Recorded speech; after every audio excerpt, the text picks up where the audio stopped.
I am forcing myself to draw a whole comic book without having a story to fight perfectionism. Yes, I'm currently working on a new comic book. This is going to be quite a challenge, quite a different thing.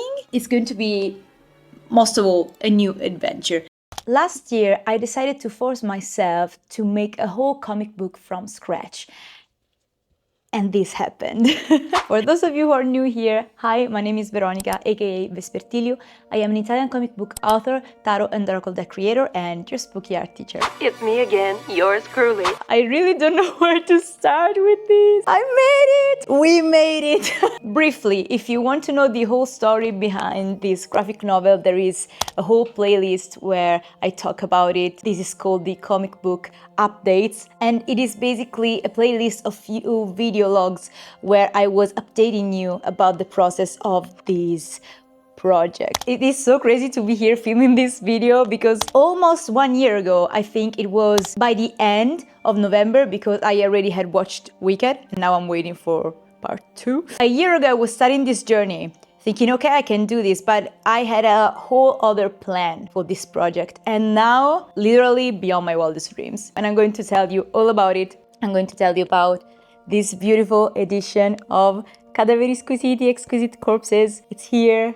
It's alive, my creature. I'm so happy. Look how beautiful this edition is. We have the exposed spine with red thread, the comic collective, which now is starting to look more like an independent publisher, honestly. They planned the whole project for the physical book. They picked the pearlescent paper, the silver, and they also planned this exposed spine. It is made so that it resembles the moleskin that I used to do the whole book, so you can open it all wide and flat. And the paper inside, let me see if I can show you. The pages are not white, they are ivory, so they also resemble the paper of the moleskin. I couldn't be happier with this edition. This wouldn't have been possible without Ragdoll.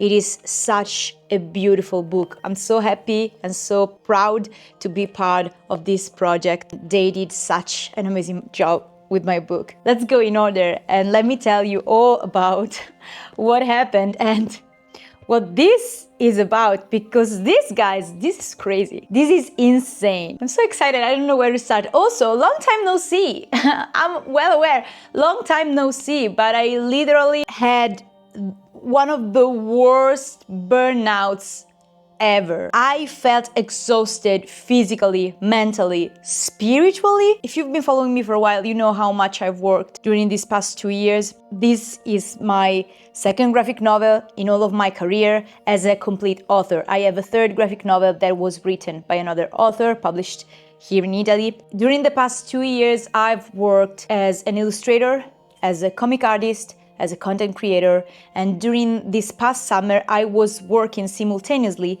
on my graphic novel and on the second illustrated book of the series I started last year. I was overwhelmed by everything that was happening, and I also felt very stressed because I was so scared, because I was almost at the finish line and I started realizing everything could go wrong, basically. I started realizing, what if people don't like the book? What if people think the story is not good, is boring, is stupid? What if something goes wrong? What if this whole thing was a waste of time? Which is crazy, because the point of making this book, if you remember, let me just move this on this other side, was to give myself permission to create something for the sake of creating it. The purpose of this project was to create a story from start to finish, allowing myself to tell my story, not my story in the sense that this is my story, but in the sense of telling something that was within me, without the pressure of having it to be a masterpiece, basically, without the pressure of having it to perform. My goal was just to show myself that I could do it, despite all the things that might have been told me during all of those years since my debut as a comic artist. I never disclosed what happened. Basically, I had some artistic divergences with a publisher at one point, and the things that they told me really impacted me heavily as a young 20-something years old girl who had just published her first book and had her whole career to build ahead. And it was so discouraging. They basically told me, just draw. Do not write your stories because you clearly are not capable of. I always thought, why am I so proud? Why do I have so much pride in me that I think that I have to be a good writer? There are tons of incredible artists who don't write, and they have a value as artists. But I think deep down, it wasn't a matter of pride, it was a matter of things stuck within me. I had stories that I wanted to tell, and being told, don't do it, I think that was something that really hurt me. I'm not going to disclose further, also because we're not going to talk about this, we're going to talk about the good stuff. But it's nice, I think it's nice to know that also professionals who've been in this field for many years at this point, because I started in 2018. I think it's nice to know that we also struggle and we also go through very harsh, unreasonable comments that really can hurt and can block us as creative people. I hope that if there are any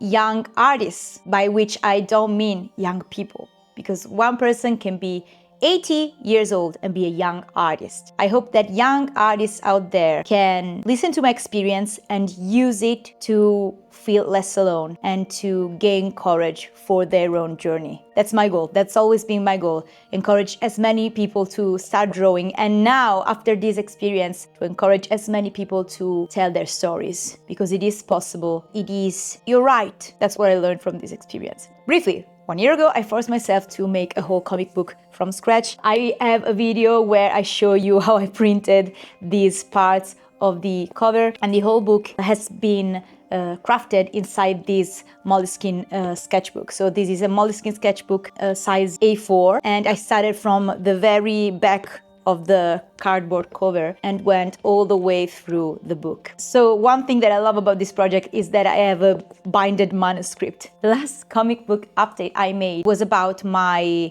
writing routine as a graphic novelist, and there I explained to you that I had started putting together stories, short stories, dreams I had, all stuff I had put in a drawer, let's say, and stitched them together to tailor my story. And this was for about the first 34-ish pages of the book.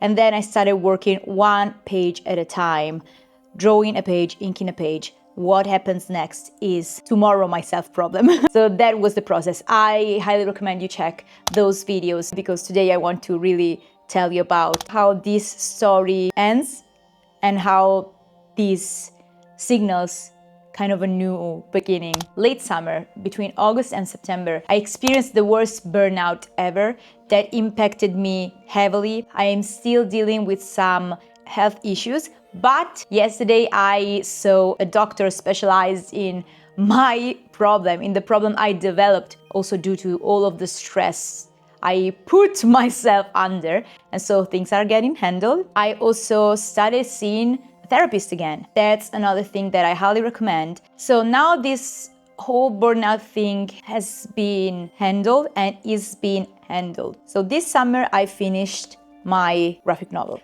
I sent everything to the guys at Ragdoll, who were operating as my editor and publisher. So I had this guy, Francesco, which I've known for quite a few years because we basically debuted around the same time with the same publisher. We also went through similar experiences. All of the guys in Ragdoll, we all had the same experience with publishers.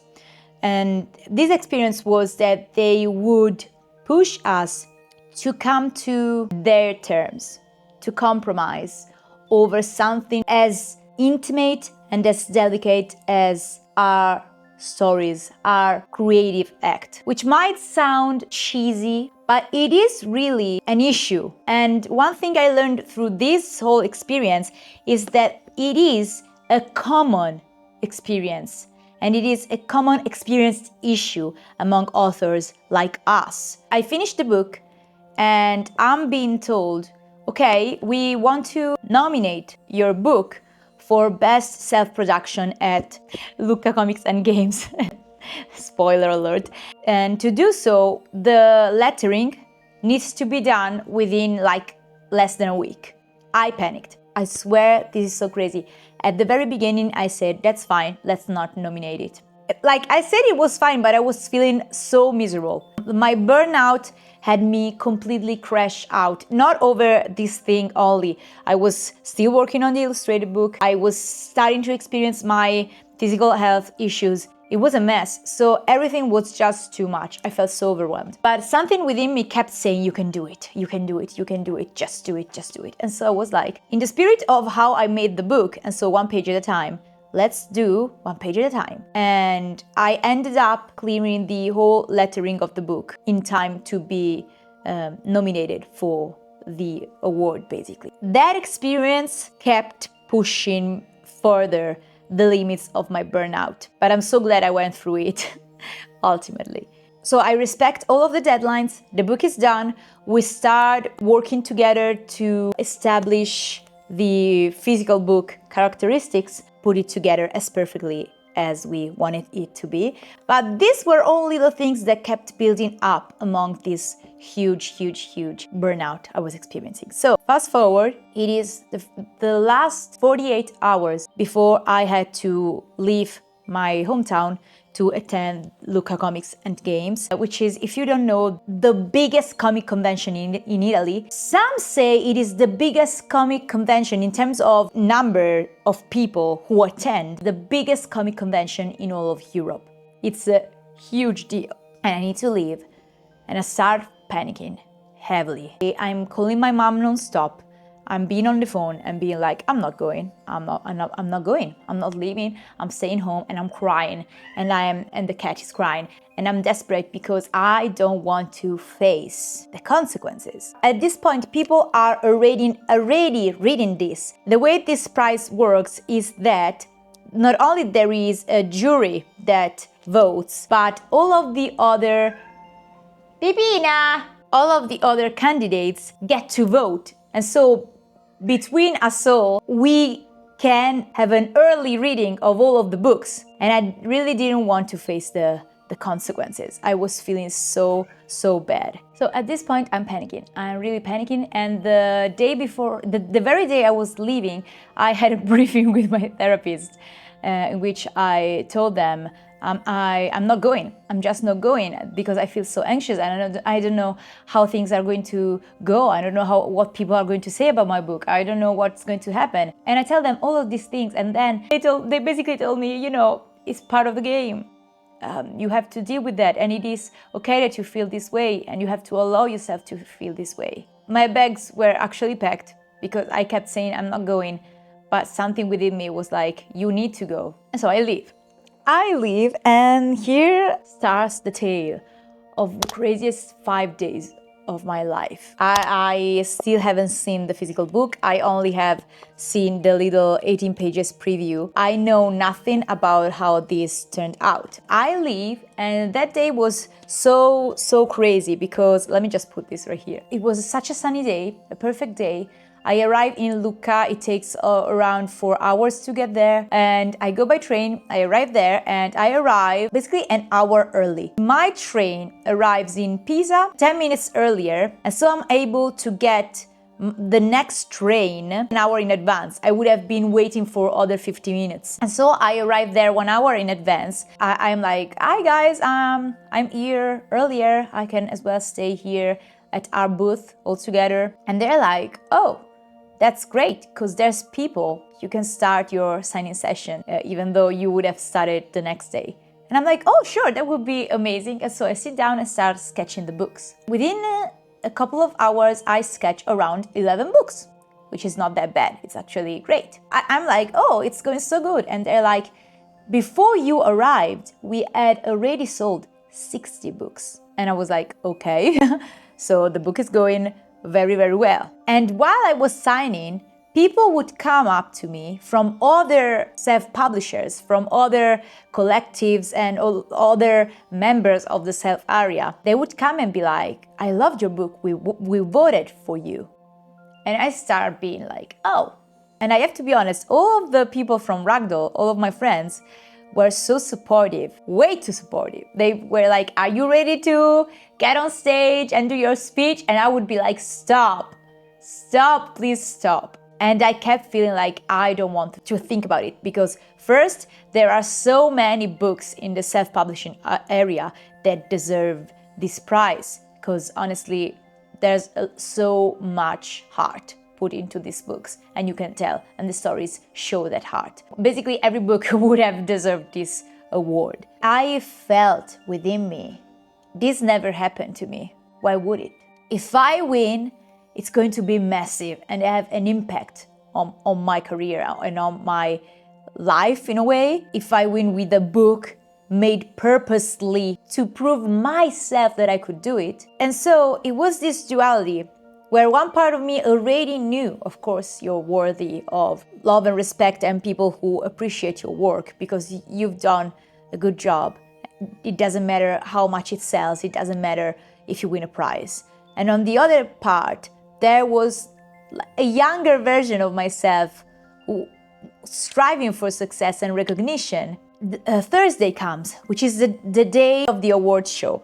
The whole day, the book goes so well. I sign so many books. Every single person who comes at me is so kind and considerate, and people who have read my very first graphic novel and came to tell me I couldn't wait for another book from you. People who watch my YouTube channel, guys, ciao! I had no idea so many Italian people watch my channel because analytics always tell me my most viewed countries are the States, basically, and Brazil.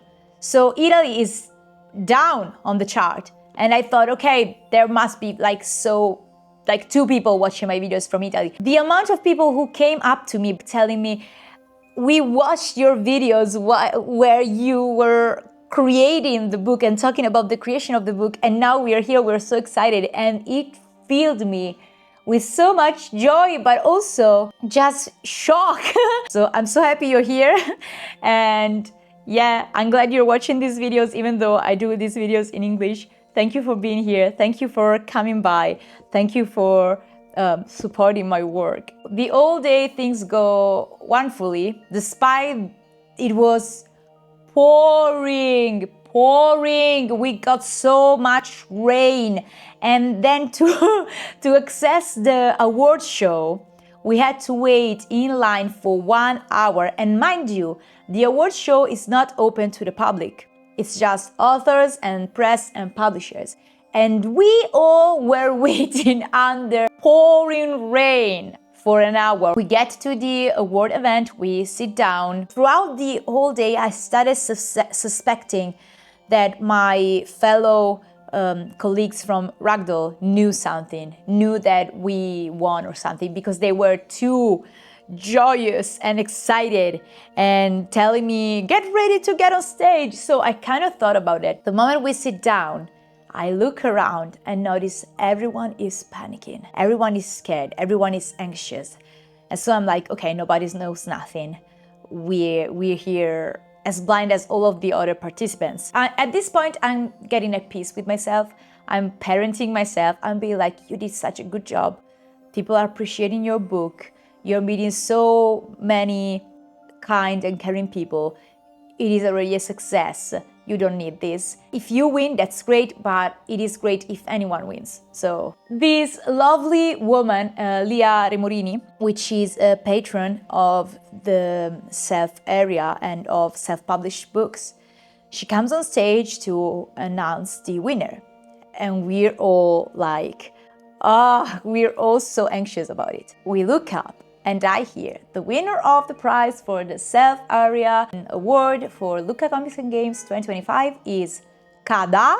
And I see on the big screen the cover of my comic book come up. And we all had a different reaction. Like, I have my friends right here. This is a little tag they also gave us for our booth then. So I had Francesco, which is also my editor for my comic book. So he was sitting right here. So he jumps from the chair and goes, yeah! Then on this other side, I had Elia, which is this guy right here, another author, because we're all authors in Ragdoll, and he says like this. He calls me Auntie Zia. He says like this, then he turns towards me and goes like, Auntie, it really happened. Like this. All of the other people, like, this is Ragdoll. This is us, by the way. The moment the name came up, I went like this. Oh my God. Like, I was in pure state of shock. We all went upstage. I think, do I have a picture of us? And fun fact, for a previous convention, I had made this puppet of Mietitore, which is one of the main characters of the book.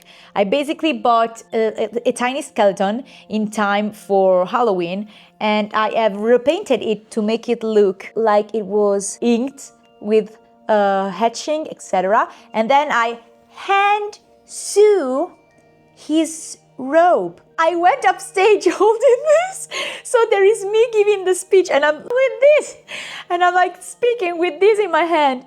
And the speech, guys. Let's talk about the speech. The speech is partially in the postscriptum of the book. There is a letter at the end of the book where I basically talked about what it meant to me to make this book. And I want to repeat what I said because I'm not bragging. I am sharing genuine information about it. It was the most uploaded speech of the whole night. And I think it was because all of the authors that choose self-publishing, despite working with big publishers, could relate to what I felt, and what all of my fellow Ragdoll mates think. I went upstage, I take the microphone, I don't even look at the prize, I just hug the lady. I hug her and I start speaking and I say, in this room, there might be people who might have been told and made believe, like it happened to me, that they were not enough. People who've been told, just draw or just write. Well, I tell you, do not give a damn. Please tell your stories. Please open up your worlds to us all. And long live Self-Aria, long live self-publishing. And people were cheering. We're all cheering. I think the thing I'm most proud of regarding this award is that this is not for me. This is for all of the people, including all of my friends at Ragdoll. This is for all of the people who, like me, have been told you're not enough. Don't do it. Don't share your art. Don't share your heart. Don't share your creativity in the way you want to share it, because that doesn't work, because that's not right. And that is a bunch of BS. We've been proving this with Ragdoll. You have no idea the amount of published authors who still work with big publishers on other kinds of projects that choose to self-publish the moment they really want to tell their stories with their heart, with their creativity. I proved myself I can do it, and I can now tell wholeheartedly and with full confidence to people who might come up to me for advice, you can do it, and you should do it, despite what big publishers told you. Yes, you can work with publishers, you should, because it is obviously a faster way to go further in your career as an artist and comic artist. However, you have to be aware that working with publishers, it's a collaboration built on compromise. The moment you want to put your whole heart and soul into a work, you have to be ready to the possibility that a publisher won't let you do it. And when that happens, this is not plan B. This is the other plan A. Of course, after we won the prize, the amount of people who supported our project was outstanding, to say the least. We went sold out with my book a day before the end of the convention. So the convention ended on Sunday evening. The book went sold out on Saturday evening. It was crazy. Publishers came up to me to tell me if I wanted to sell the rights to turn this into a book for bookshops. And I said no, at least for Italy. At least for Italy, this book, I'm very proud it has this logo right here. It is a pride of mine. a joy of mine that this is a book by Ragdoll. Regarding the Italian edition, it's going to be a Ragdoll project. And it's going to stay a Ragdoll project. So yeah, oh my god, guys. Now, what's next? I don't know. And I talked about this with my therapist, actually. The truth is that right now that I've proved to myself that all of my doubts and fears were just that, doubts and fears. Now that I've proved to myself that I can do it, all of the dreadful things I would tell myself were just like empty words. Now I am shaking in uncertainty, because this is unfamiliar territory. This is a known land. Being in this position for the very first time in my life and in my career is unexplored land, and that feels scary. And my therapist actually told me, that's fine. Enjoy this moment. Let yourself feel this way, because for so many years your fears and doubts were your comfort zone. Now it is perfectly normal that you feel like your core has been exposed to new things. Let yourself feel that, because it's okay. And this is, oh my god, I'm getting more emotional by saying this. But this is the end, the last comic book update, at least for CADAVERI SQUISITI. And with that, it ends my first comic book project series. So thank you so much for watching. I hope you enjoyed this video where I shared with you all the wonderful things that happened lately. I am so grateful, I am so happy, but I'm also so scared because this is so unfamiliar. But I let myself breathe this new air and move gently and at the right pace. With that said, if by any chance you're interested in this edition of the book, which is the Italian edition published by Ragdoll, Fumetti Scomposti, I leave a link down below where you can write to Ragdoll and order your copy. By the end of the month, if you happen to be in Italy and especially in Milan between Friday 28 and Sunday 30, we're going to attend the Milano Games Week, which is another comic convention, and I'm going to be there signing my book. So if by any chance you're there, see you there. With that said, I can't believe, look at this, I can't believe I'm saying this, holding all of this, but just realized I forgot to show you something incredible. Hold on. We made giant limited edition prints for the book. You can't really tell right here, but the paper is pearlescent, so it has a pearlish finish. They're all this big, yeah. This one right here and this one right here, which is like, oh my god, you can see anything.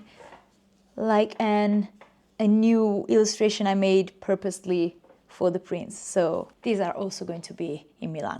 Thank you very much. I will see you very soon with more art videos. In the meantime, please, let's make art. Bye.